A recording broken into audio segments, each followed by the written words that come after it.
So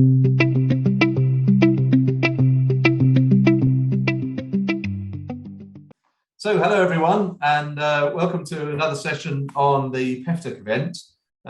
Today I'm delighted to have with me Dr. Christopher Rüger from the University of Rostock in Germany.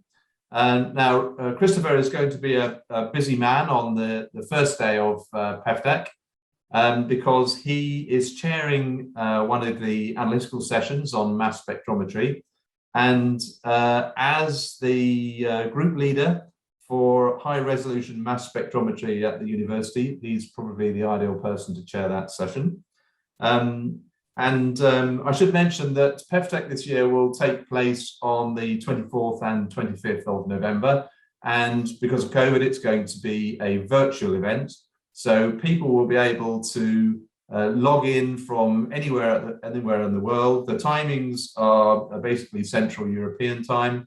This will be different from previous PEFTEC events because you won't need to book a hotel and you won't need to pay for a plane ticket. You can just turn up and enjoy the presentations. So Christopher, thanks so much for joining me. I wonder if you could very briefly summarize the presentations in the session on mass spectrometry. Thank you for the kind introduction. And we are also really happy that we can have this PEFTEC conference despite all the restrictions from the corona pandemic. And in this digital version, of the mass spec session, we will actually have 3 talks on recent developments in this hot topic on recycling and alternative feedstocks and how to characterize those complex chemical mixtures. And so, a student from mine, Lucas, actually will start presenting recent work we did on char, on a plastic pyrolysis char.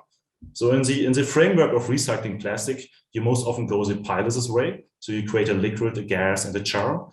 And this char is created like in 10–15%, and you do not really know what to do with that. So is it hazardous? Has it to be disposed? Is there a material science usage? And so we do some novel chemical analysis based on mass spectrometry to have a deeper understanding what kind of material this is, and if we potentially can use it for battery research in catalysis, water purification, or other things. And this directly leads them to another topic based and presented by Robert from GEOL. And he will show us something which is also a thermal method, which is also an ambient ionization technique in mass spectrometry, which is more like a research method for now, but he will show DART, direct analysis in real time. And so the name is a true story here. So it's a very direct, robust, and rapid method, which you can use along with the traditional techniques like gas chromatography to describe your new and challenging feedstocks. So now we face a time where we have like bio-oils or plastic recycling, where classical techniques like GC times GC will not even work.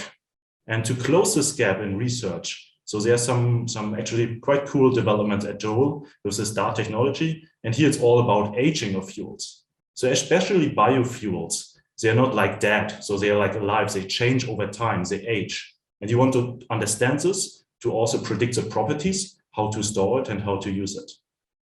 And then in the final talk, actually Charlotte, she is a joint PhD student between Total Energies and University Rouen Normandy. She will talk about a bit more in detail about high-resolution mass spectrometry. So high-resolution mass spectrometry really became one of the game changers for complex mixtures. And as we all know, petrochemistry is one of the complex mixtures we have on Earth. And this still remains true if you go for alternative feedstocks. And she's going to tell us more about plastic recycling and the challenges we face with those materials and how we can incorporate it into the whole workflow in petro refining.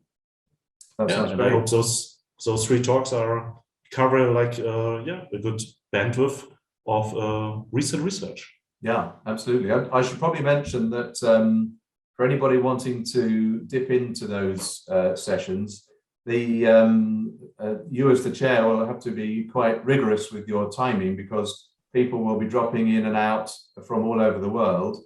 And that may mean that if some of the delegates have questions, there may not be time to answer them in the formal part of the conference, but people don't need to worry about that because once you are registered on the platform, you will be provided with a list of all the other registered people, including the speakers, and then you can send a request to contact one of the other people on the list. And if they accept your request, then you can ask them questions, arrange to have a meeting.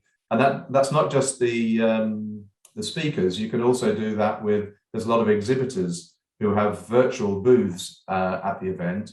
And it will, then, for example, there might be manufacturers of the mass spectrometry technology that you've been talking about, to whom you can establish contact and ask questions. So that facility will be there. And also the presentations will also be available to registered delegates after the event, so they can watch them again later on if they wish to do so.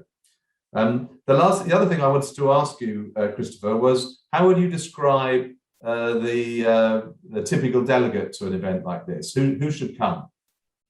Well, most likely applied research labs, also from companies, also academia, like a mixture of that, but more like in real companies, because as you pointed out, there are a lot of like exhibitors and companies available at PEFTEC, and this is also a strong point at PEFTEC. So like 60–70% of all talks are actually given by company attendees. So it really applied work at the edge to bringing something to the market or for the user.